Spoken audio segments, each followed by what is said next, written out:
Assalamualaikum warahmatullahi wabarakatuh. Nama saya Evan Saputra. Di sini saya akan menyampaikan materi dari buku Teaching and Learning Geography karya Tilbury and Williams. Nah, di sini saya akan menyampaikan dari bab 5 sampai bab 8. Nah, bab 5 ini menjelaskan ada kurikulum geografi.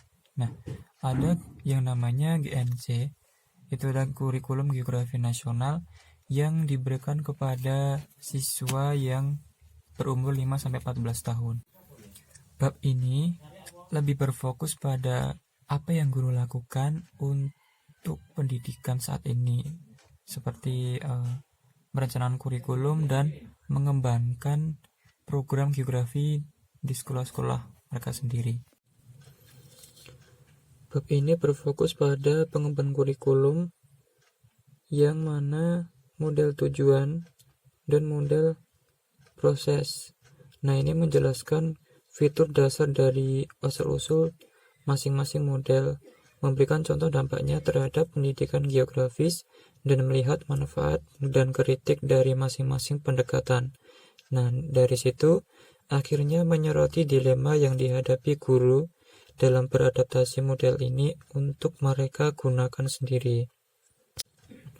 Nah, selanjutnya ada 3 karakteristik penting dari tujuan model perencanaan, yaitu yang pertama, keputusan dibuat pada awal suatu program studi tentang hasil yang diharapkan. Nah, keputusan ini dinyatakan pertama sebagai tujuan yang luas dan kemudian sebagai tujuan yang lebih rinci, laporan, yaitu apa murid diharapkan untuk belajar. Nah, yang kedua, kegiatan belajar mengajar dirancang sehingga tujuan yang dipilih dapat dicapai. Nah, untuk yang ketiga, keberhasilan kursus ditentukan oleh sejauh mana tujuan telah tercapai. Nah, selanjutnya dari tujuan spesifik perilaku yang digunakan, di sini terdapat yang pertama itu untuk menggambar akurat penampung dari pengukuran yang dilakukan di luar kelas. Yang kedua, untuk menganalisis efek pada lingkungan dari pengembangan dua sumber energi. Yang ketiga, untuk mengingat fakta-fakta tertentu yang berkaitan dengan isi silabus dan menunjukkan pengetahuan lokasional dalam kisaran kecil, regional, nasional, ataupun internasional. Nah, di dalam model pengembangan kurikulum di sini ada 3 fitur penting dari model proses pengembangan kurikulum. Yang pertama adalah keputusan dibuat tentang prinsip-prinsip prosedur yang harus membimbing kegiatan belajar mengajar sebelum perencanaan rinci berlangsung. Nah, yang kedua, kegiatan belajar mengajar dirancang yang didukung oleh prinsip-prinsip prosedur. Nah, dan yang ketiga tentu saja dievaluasi dengan memantau proses serta hasil pembelajaran. Nah, selanjutnya bab 6 dengan subbab ruang lingkup sekolah geografi media untuk pendidikan.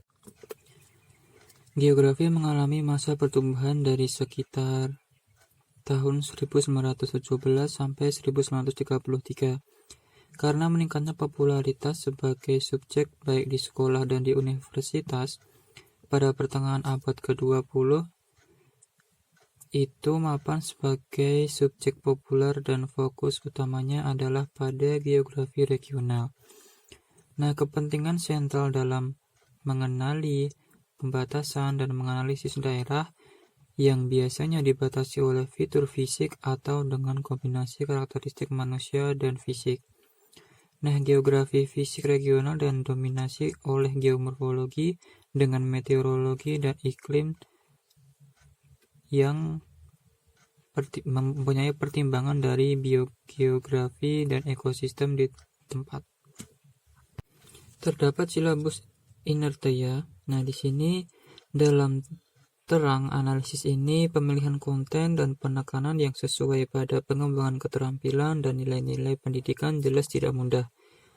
Pengembangan keterampilan dan nilai-nilai pendidikan ini biasanya itu berakibat pada kurikulum yang ditentukan erat, seperti kurikulum yang diwakili oleh silabus. Papan pemeriksaan biasanya adalah akan menjadi cepat dan ini diwakili oleh silabus. Nah, di sini cepat maksudnya adalah keluar of date dan akan berhenti untuk mencerminkan sifat subjek baik dari tingkat penelitian atau seperti yang dimanifestasikan dalam pendidikan tinggi. Nah, di sini ada selanjutnya itu kurikulum ganti. Nah, ini adalah kurikulum yang menarik bagi geografi. Nah, ini terjadi pada tahun 1970-an. Nah, ini adalah dekade perubahan kurikulum. Nah, ini disebabkan oleh guru yang membuat sebagian besar kesempatan untuk terlibat dalam pengembangan kurikulum melalui karya sekolah dewan yang menyediakan dana untuk proyek-proyek pengembangan kurikulum. Nah, pada tahun 1974, pekerjaan sudah dilakukan atau berada di tangan untuk pengembangan geografi tentang rentang usia 5-16 tahun melalui studi lingkungan. Dan selanjutnya pada umur 5-13 proyek dari 1967 sejarah geografi dan ilmu sosial di tahun tengah dari sekolah. Nah, untuk bab selanjutnya yaitu kemajuan dan transisi dalam kurikulum geografi yang koheren. Nah, di sini dalam upaya terus-menerus untuk meningkatkan standar pencapaian dalam geografi sekolah adalah penting bahwa perhatian dibayar untuk membangun struktur kurikulum yang memfasilitasi pembelajaran geografis. Nah, pada intinya, sifat geografi sebagai sekolah perubahan subjek sebagai murid dewasa. Nah, kematangan membawa prestasi intelektual dengan keuntungan dalam pengetahuan dari pemahaman, perubahan nilai-nilai dan sikap, dan akuisisi yang lebih luas. Hal ini juga membawa perubahan substansial dalam murid antusiasme. Nah, pengalaman dan kepentingan tugas guru geografi adalah untuk mencapai kecocokan antara pelajar karena ia dewasa. Nah, karena dewasa ini, subjek yang tepat didefinisikan dalam hal pengetahuan, sikap, dan keterampilan.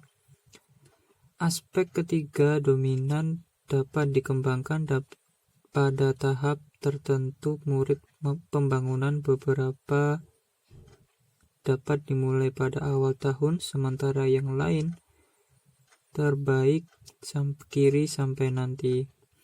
Dalam bab ini kita akan membahas beberapa prinsip yang saat ini sedang digunakan dalam kerangka kurikulum nasional untuk memperhitungkan perkembangan, dan kita akan menyoroti beberapa kesulitan yang melekat dalam transisi dari panggung ke panggung dalam sistem sekolah. Untuk kemajuan dalam kurikulum nasional, di sini telah diamankan di tahap kunci dalam hal luasnya penelitian, kedalaman studi dan kompleksitas konsep, peningkatan berbagai skala spasial pada apa yang dipelajari dari pembangunan. Nah, di sini maksud dari pembangunan itu adalah pembangunan berkelanjutan dari berbagai pelebaran keterampilan yang semakin kompleks. Selanjutnya terdapat poin transisi. Nah, di sini fokus dalam pembahasan perkembangan yang terutama pada sifat geografi dan cara murid membuat kemajuan dalam belajar tentang hal. Fokus dalam transisi lebih pada budaya kurikulum dan dalam bahwa strategi pengajaran dan pembelajaran. Sementara itu, program kegiatan belajar memperluas selama rentang 5-16 usia yang melibatkan pergeseran sifat apa yang dipelajari. Nah, metode yang digunakan dan lingkungan di masa pembelajaran berlangsung.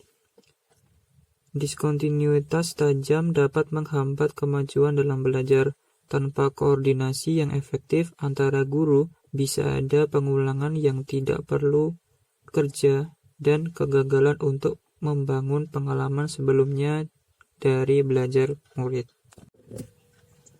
Dari bab 7 ini mempunyai kesimpulan bahwa memfasilitasi baik perkembangan dan transisi yang tugas penting bagi guru geografi sepanjang masa wajib belajar dan seterusnya.